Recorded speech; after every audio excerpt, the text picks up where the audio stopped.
nenkuba essimu ye nangamba muganda wange okimanyi ti muganda walabika afudde. Nemubuuza muganda wange kinangamba Kakooza. Ekyamazima nasituka olwokuba nali ntudde nemmeeza kwe twali nagikoona buli omu we yali neyeekanga obanga kyali kyantiisa. Nali njogeddeko ne mwami Kakooza ku makya programu yonna nga bwe yali nga ngimanyi ne gye baali bagenda nesaasoka kikkiriza.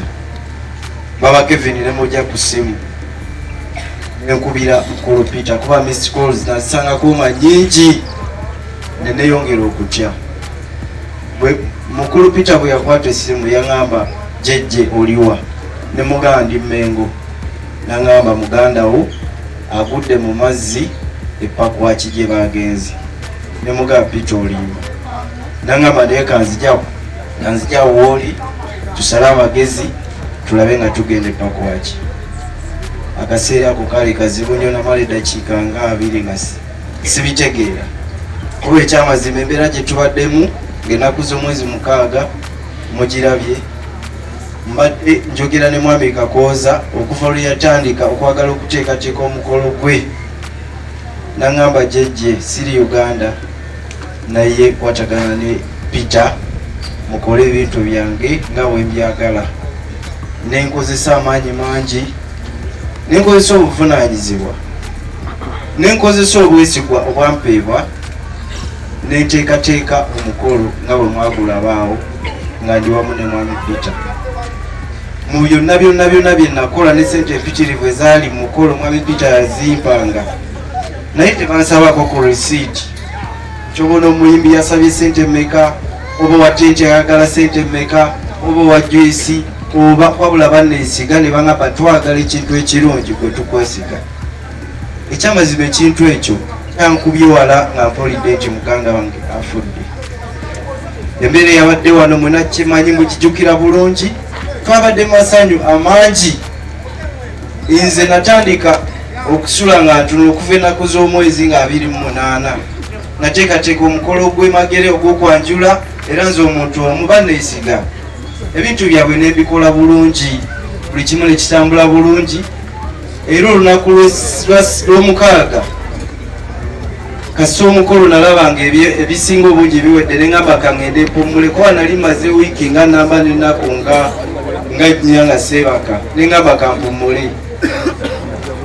Bannange kyakunyolwa kyamaanyi nnyo era nawulira bubi paka mwami Peter bwe yaddamu okunkubira naŋŋamba jjejje nsembera badde nfunye emmotoka naye nze njagala genda naawe.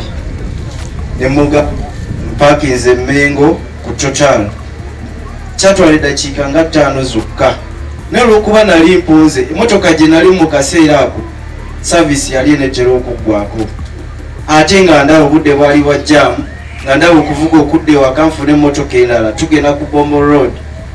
Nenkubira muganda wange Moses ne mugamba Moses muganda wange gwe twakoledde omukolo eggolo alabika afudde naye sikikkiriza naye kanvuge ngende Pakwach. Nzijaawo gyayo emmotoka ogirete ku kkubo tugende. Era naye yayita mu bwangu ne muganda waffe Kibira ng'oyajjira ne mwami Peter ne tuyingira emmotoka. Nasiba omutima. Ekyamazima olugendo lw'e Pakwach luwanvu ate obudde nga kiro tebatukkiriza kuyita mu paaka. Ekkubo lye twalimu lyali lya binnya naye nakozesa obuvumu nenvuga emmotoka ne tutuuka e Pakwach. Bwe twatuuka ekifaananyi kye nasanga awo naggwamu amaanyi nenkakasa nti muganda wange yafudde kubanga amazzi gaali geerudde bulungi ngulaba tewali wadde muntu wasobola kwekwata. Naye kyewuunyisa Kakooza we yafiira kubanga nabooza driver yali amuvuga ne mugamba mwami Kakooza wasembiyo mulabawa. Nannengeze wali akati nga walinga omukyalo oyo watudde katebe nga kumpi nnyo n'olukalu naye gali amazzi okuva wano nawo katebe gayinza okuba galinga fuuti ndowooza 15 okukka wansi ate nga galimu ettosi.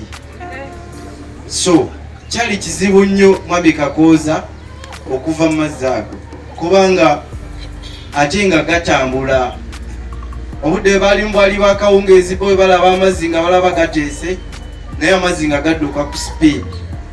Bwe yalaba omwana ng'aleekaanira mu mazzi ng'asaba obuyambi n'ayagala agenda ataase, we yagwa wali wawanvu bwana amazzi n'alemererwa okugavaamu.